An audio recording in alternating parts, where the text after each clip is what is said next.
copy. The commercial impact with sales audience, I thought, so why should you really focus on building that personal brand and building content? So my story, so back in 2015, I left the commercial world to join a startup chain. We built that social media organization for 4 or 5 years into one of the biggest in the world. And the main way we got leads was through Steve's personal brand, through the leadership's personal brand, through creating a personal brand online. 80% of our leads came from there, and they were the highest converting leads. The secret behind that, or the way to think about building a personal brand, is as if you're a media publisher. So if you were Sky, if you were Netflix, if you were BBC, but only 1% of people create content on LinkedIn. You know, 600, 700 million followers, only 1% create content on LinkedIn. So pretty much everybody in this room is already ahead of the majority of people. And what I want to do tonight is really focus on how we can take that, especially the art of copywriting, and really influence how you can build your brand online. The first thing I wanted to say is, focusing on building a personal brand, don't be romantic about that. Don't try and build a personal brand. The goal for anything that we're trying to do is to inspire action, is to sell a product, is to get someone to sign on that dotted line. Second, what problems are your customers facing? There'll be many, but just choose one thing that solves that problem and really double down on that one thing. Show you can relate to them, show you'll illustrate, show you understand that problem. This might be a bit small for people in the back, but the deck will get sent around afterwards. The best example of this is one of my good friends runs a personal branding company. His target demographic is leaders and managers, wants to appeal to those. So this post in itself got 140,000 likes because he understood the problem which many people were facing, talked about something and positioned it in a very smart way, and then the audience reacted. Writing how you talk. So we're taught by school to write in paragraphs, to write essays, to write in a certain way, to write in the passive language, when actually in the social world, come in. That's all good. Having more personality is what is going to cut through, especially on social media. Good example, got Melanie here. This is what she was posting on the left-hand side. To our valued customers, talking in that passive language.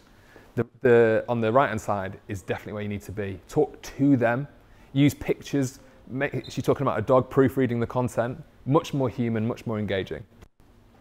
Second example here, on the left again, very, very stale. But on the right-hand side, involve your audience or your client into that copy so they feel like they're participating. But when I talk about getting high, I say this in a particular way and I say it for a particular reason, all right? When I talk about getting high, I talk about being honest. Honesty is one of the biggest things you can do for your personal brand. When you're not in a room, when people are talking about you, when you are delivering a message, having honesty is the linchpin of a strong brand. Integrity. I'm saying something and I'm saying it for a reason. I'm saying it because I mean it. And when you're dealing with people and you're dealing with other individuals, having integrity will take you the next couple miles. Greatness. It's all good and well being honest and having integrity, but if you're no good at what you do, what's the point? People need to understand and see you as that amazing advocate, that amazing person that can deliver at every single time. You add the honesty with integrity and greatness, you're onto a great start. Humility. We saw a few posts a minute ago, and some people didn't have the humility in there. Be humble. Be humble. It will take you so much further in life, and when you're dealing with people who don't work in your arena or don't kind of live in your world every single day, having humility will really take you to amazing places. And I think that this is right at the heart of it, because everyone will say to me kind of, what should I post? But I believe it's about having a mission statement. Now, before I jump into it, I've written down a couple of quotes here. Let me see if any of these resonate in the room, okay? I know I should post content, but I don't know what I should be posting. Yeah. Anyone? Yeah. The algorithm hates my content. There we go. And the final one, I'm just a bald northerner with a ginger beard, a terrible accent, and I don't know anything about sales, and nobody will ever like any of my content ever. So that's where I was at, and it's because I didn't have this mission statement, right? I didn't really know why I was even on the platform, but I kind of saw a gap in the market to go, okay, I think I can make salespeople smile. I thought, let's have that as my goal. And all the content will tie back into it. I'll give you another example. A colleague of mine, Jack Fox, SDR turned AE. I work with him quite closely. His mission statement, he came from the world of recruitment, was to show the recruiting world how easy it is with the Salesloft platform. So his mission statement was to be the savior of the recruitment world. And again, his content dictated that. So I wanted to put that up there because I think it's so important to have one. And if maybe you're thinking, I don't really know what mine is, think about that first before you start thinking about content. When you're learning to play the guitar, and I'd never played the guitar in my life, by the way, but when you're learning to, stick with the analogy, when you're learning to play the guitar, you go up into the back bedroom and you're on your own and it sounds terrible and only your mum hears it, right? And, well, God, what's he doing up there? But when you get good, you go out into the world and you say, I can play the guitar now, right? Now stick with me.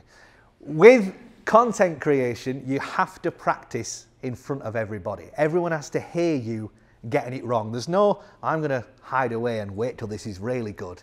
You have to do it live in front of everyone. And that's scary. But once you get that concept, that's when your content grows. So let me give you a couple of examples. Here's me with hair. Who would have thought? 2019, made the decision to make video content, locked myself in a WeWork meeting room and recorded a piece of content for the world. It's a 2-minute long video. If you scroll back far enough, you can still see it. But I spoke for 2 minutes and I didn't say anything. At one point, I talk about the fleece that I'm wearing, okay? It didn't do very well. It got 2 comments, both from my colleagues. They said, good try, Tom. Right? Why did it flop? It's because it wasn't what my audience wanted to see. It didn't resonate with them and it didn't tie in to my mission statement. But what this content did do was inspire me to go, right, I think I can do better.